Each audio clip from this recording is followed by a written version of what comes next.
Possession Day! Exciting, right? Well, let's go through the details.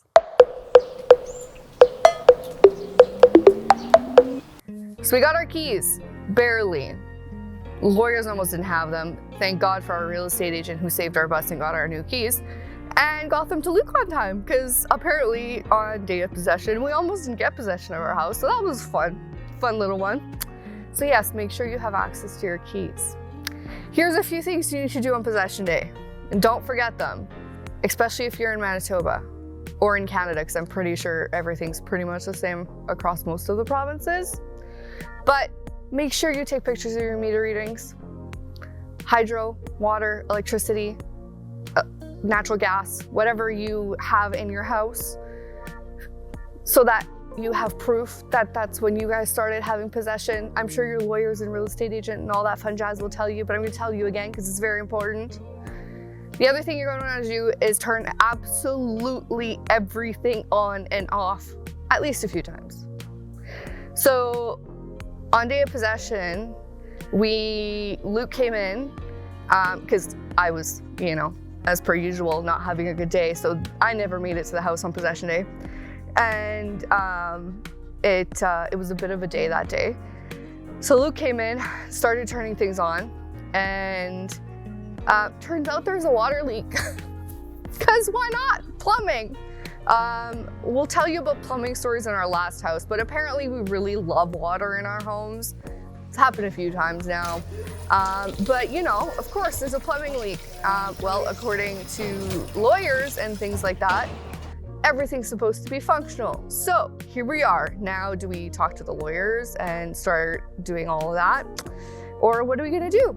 Because the reality is it's up to the old owners to have fixed that before we took possession.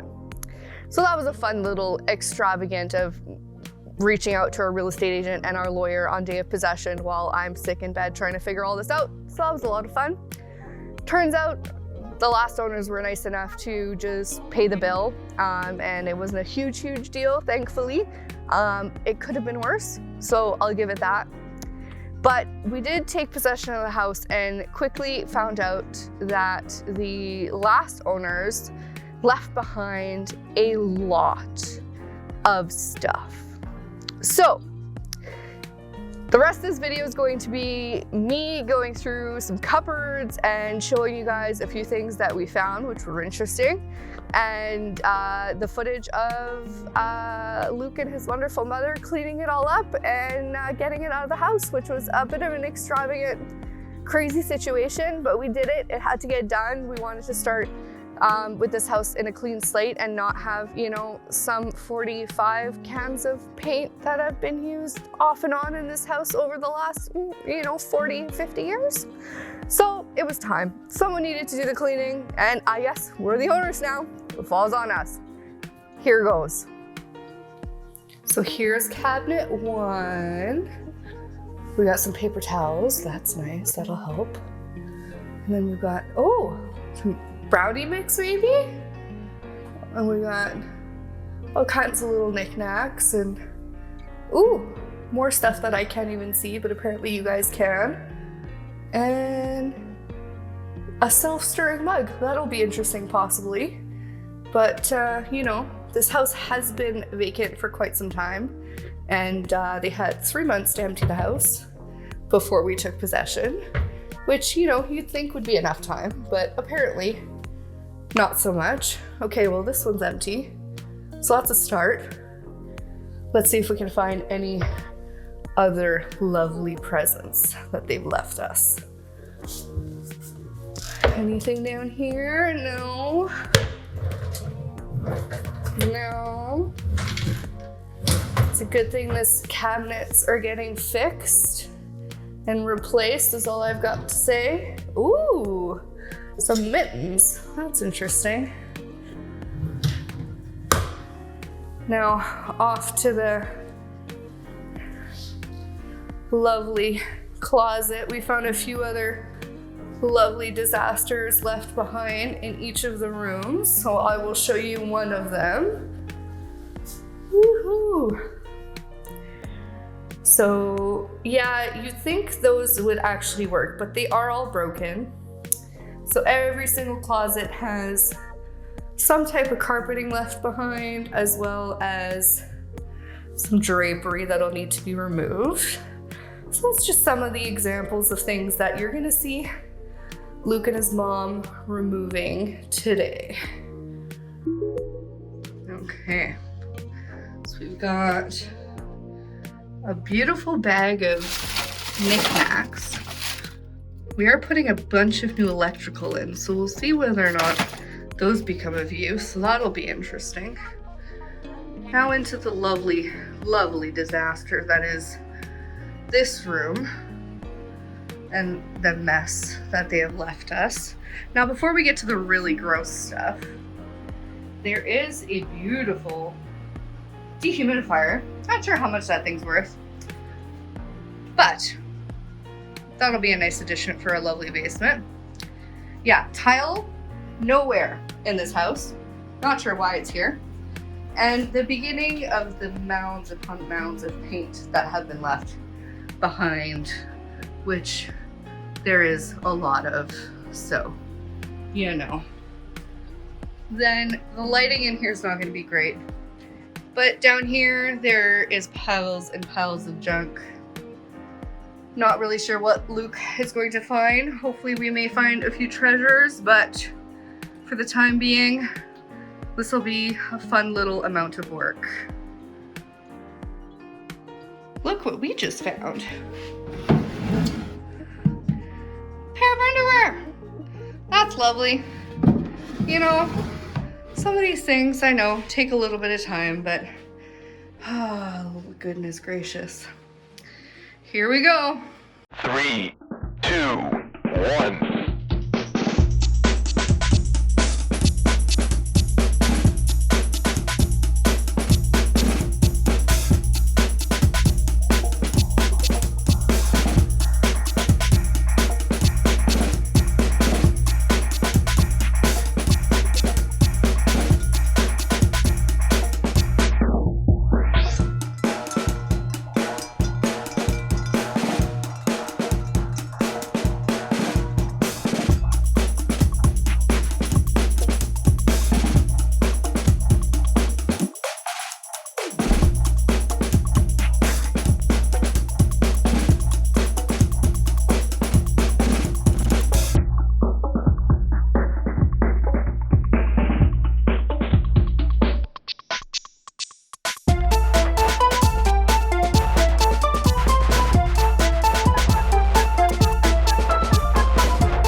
Yeah, it was a full 3.5 hours, if I remember correctly.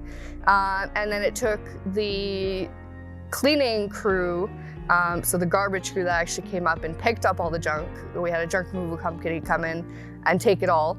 That was an additional hour that we had to pay for to get it all removed. So that was all a fun little jazz experience, you know, the joys of buying quote unquote a used house. I hope you enjoyed the footage, and join us next time as we go through the beginning of the reno. It's starting soon. We're so excited.